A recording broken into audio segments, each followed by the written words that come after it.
बुलेटिनमध्ये आपल्या सर्वांचं पुन्हा एकदा स्वागत। बातमी आहे ममता कुलकर्णी संदर्भातली। यंदाच्या कुंभमेळ्यात किन्नर आखाड्याचं महामंडलेश्वर पद ममता कुलकर्णीला दिलं गेलं होतं, पण आता बऱ्याच वादानंतर महामंडलेश्वर पद ममतानं सोडण्याचा निर्णय घेतलाय। ममता कुलकर्णीला महामंडलेश्वर पद दिल्यामुळे प्रचंड मोठा वाद उपस्थित झालेला होता। किन्नर आखाड्याकडनं लक्ष्मी त्रिपाठी यांच्या वतीनं ममताला महामंडलेश्वर बनवण्यात आलेलं होतं, परंतु ममताला हे पद दिल्यावरनं विविध आखाडे असतील, साधू संत असतील, किन्नर आखाड्यातील व्यक्ती असतील, सर्वांनी तीव्र नाराजी व्यक्त केली होती। मैं महामंडलेश्वर यमाई ममता नंदगिरी, मैं इस पोस्ट से मैं इस्तीफा दे रही हूं। आज किन्नर अखाड़े या दोनों अखाड़ों में बीच में जो मुझे लेके महामंडलेश्वर की उपाधि घोषित करने के बीच में जो प्रॉब्लम्स हो रही है, मैं एक साध्वी थी 25 साल से और मैं साध्वी ही रहूंगी। ये महामंडलेश्वर की जो मुझे एक सम्मान मुझे दिया गया था, तो वो एक प्रकार का वो सम्मान होता है जिसने 25 साल स्विमिंग किया हो, उसको महामंडलेश्वर ये कहना कि आज के बाद तुम उस स्विमिंग का जो बच्चे आएंगे उनको तुम ज्ञान देती देती जाना, इसलिए वो पदवी होती है। आणि इकडे वादग्रस्त वाचाळवीर अभिनेते राहुल सोलापूरकर यांना तात्काळ अटक करावी अशी मागणी संभाजी ब्रिगेडनं केली आहे। राहुल सोलापूरकर यांच्या विरोधात संभाजी ब्रिगेडनं पर्वती पोलीस स्थानकात तक्रार दाखल केली। छत्रपती शिवाजी महाराजांबद्दल वादग्रस्त वक्तव्य केल्यामुळे चर्चेत राहिलेले अभिनेते राहुल सोलापूरकर यांच्या अडचणी आणखी वाढण्याची शक्यता आहे। राहुल सोलापूरकर यांचा आणखी एक व्हिडिओ व्हायरल झाला। एका मुलाखतीत राहुल सोलापूरकर यांनी डॉक्टर बाबासाहेब आंबेडकर यांना दत्तक घेण्यात आल्याचं वक्तव्य केलं होतं। त्यांचं हे वक्तव्य सोशल मीडियावर प्रचंड व्हायरल होत असून त्यांच्या विधानानंतर पुन्हा एकदा जोरदार टीका होते। तो आमचा बाप आहे, बाप। तू म्हणशील का माझा बाप आहे हा? अरे तुला एवढं बोलण्याचं स्वातंत्र्य त्या बाबासाहेबांनी दिलं।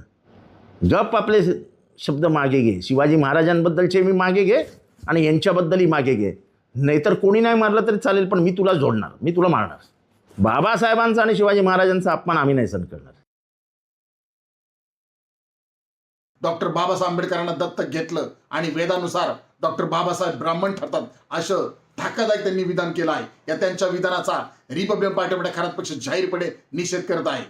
महाराष्ट्राचे माननीय मुख्यमंत्री देवेंद्र फडणवीस यांना आम्ही मागणी करत आहे की हा माणूस प्रत्येक वेळी महामानवांबद्दल अतिशय चुकीचं विधान करत आहे, त्याच्यावर कायदेशीर कारवाई करण्यात यावी। राहुल सोलापूरकरने आता तात्काळ डॉक्टर बाबासाहेब आंबेडकर यांच्या बुटावर नाक घासून जाहीर माफी मागावी, अन्यथा या सोलापूरकरला आम्ही राज्यामध्ये फिरू देणार नाही, त्याच्या तोंडाला काळं फासू।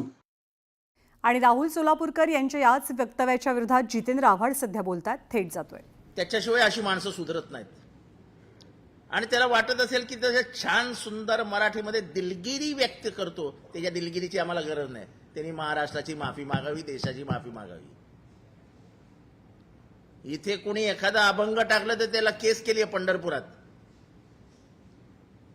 पंढरपुरामध्ये एक केस झाली आहे, तुकाराम महाराजांचा अभंग त्यांनी रेफरन्स म्हणून टाकला आणि त्या शब्दामध्ये काही चुकीचे शब्द आहेत असं दाखवून पोलिसांनी त्या पोराला पंढरपूरच्या जेलमध्ये टाकून दिला।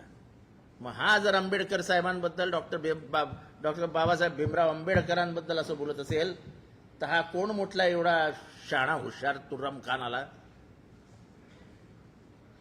आणि हे सरकार आल्यावरच या सनातनी मनुवाद्यांची माथी कशी काय फिरतात? यांना एवढी ताकद कुठनं येते की पार शिवाजी महाराज आणि आंबेडकर साहेबांबद्दलच बोलायला मोकळे होऊन जातात? आणि जराही चेहऱ्यावरती तिच्या लाज नाही, क्षमा नाही, क्षमाशीलता नाही की माझ्या हातनं चूक झाली असं नाही। तो हे सांगतो शिवाजी महाराजांचं सांगताना मी वाचलंय, ह्याच्या कानाखाली जोपर्यंत जाळ निघत नाही ना तोपर्यंत जो डोकं ठिकाणावर येणार नाही। आणि आज ना उद्या हे होणार। आज ना उद्या पोलीस किती दिवस त्याला 100 पोलिसांच्या कराड्यात ठेवणार आहेत. आज ना उद्या त्याच्या कानाखाली जाळ निघणार.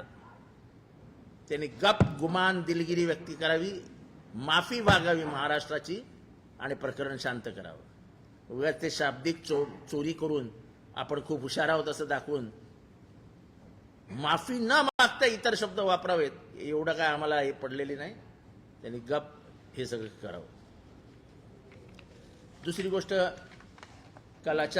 काल परभणीमधनं काही दिवसांपूर्वी लॉंग मार्च निघाला होता संतोष सूर्यवंशी याला न्याय देण्यासाठी सोमनाथ फूड्स. काल तो नाशिकपर्यंत आला आणि अचानक थांबला.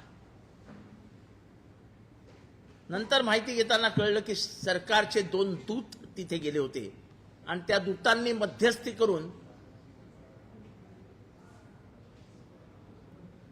मुख्यमंत्री कार्यालयातील शिखर परदेशी यांनी एक पत्र लिहून दिलेलं आहे आणि त्या पत्रामधून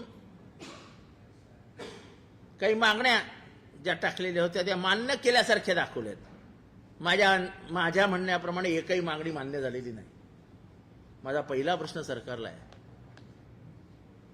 हे कोम्बिंग ऑपरेशन कोणी केलं? या कोम्बिंग ऑपरेशनचा लाठीचार्जचे आदेश कोणी दिले? हे लाठीचार्जचे आदेश देणारे उमाप कुठे होते? सगळे अधिकार असलेले उमापांवरती ह्या सरकारने आतापर्यंत काय कारवाई केली? आतापर्यंत हवालदार सस्पेंड न करता आता अचानक 5 हवालदार कसे काय सस्पेंड केले? तुम्ही काय लोकांना मूर्ख समजता काय? आणि सरकारने हे दूत पाठवण्याचे कामं करायची कशाला? आणि तो दूत जाऊन भाषण